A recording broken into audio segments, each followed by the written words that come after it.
حضرت ابو ذر رضی اللہ تعالیٰ عنہ بیان کرتے ہیں، رسول اللہ صلی اللہ علیہ وآلہ وسلم نے ایک ہی آیت تلاوت کرتے ہوئے صبح کر دی، اور وہ آیت یہ تھی، اگر تو انہیں عذاب دے تو وہ تیرے بندے ہیں، اور اگر انہیں بخش دے تو غالب حکمت والا ہے۔ مشکوٰۃ المصابیح حدیث نمبر 1205۔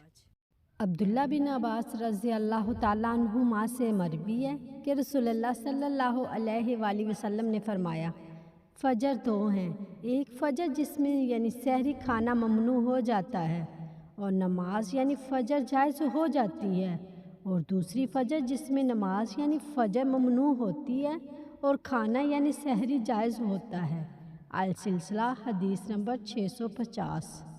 حضرت ابو ہریرہ رضی اللہ تعالیٰ عنہ سے مرفوع مروی ہے، آدمی 60 سال تک نماز پڑھتا رہتا ہے اور اس کی ایک نماز بھی قبول نہیں ہوتی، شاید اس نے کبھی رکوع مکمل کیا ہو اور سجدہ مکمل نہ کیا ہو، یا سجدہ مکمل کیا ہو لیکن رکوع مکمل نہ کیا ہو۔ السلسلہ حدیث نمبر 568۔ ابی بن کعب رضی اللہ تعالیٰ عنہ سے مروی ہے کہ رسول اللہ صلی اللہ علیہ وآلہ وسلم نے فرمایا، ابن آدم کی خوراک کو دنیا کے لیے مثال بنا دیا گیا ہے، اس لیے وہ دیکھے کہ ابن آدم سے کیا خارج ہو رہا ہے، اگرچہ وہ کتنا ہی مسالے دار اور چٹ پٹا ہو، وہ جان لے گا کہ کس طرف جا رہا ہے۔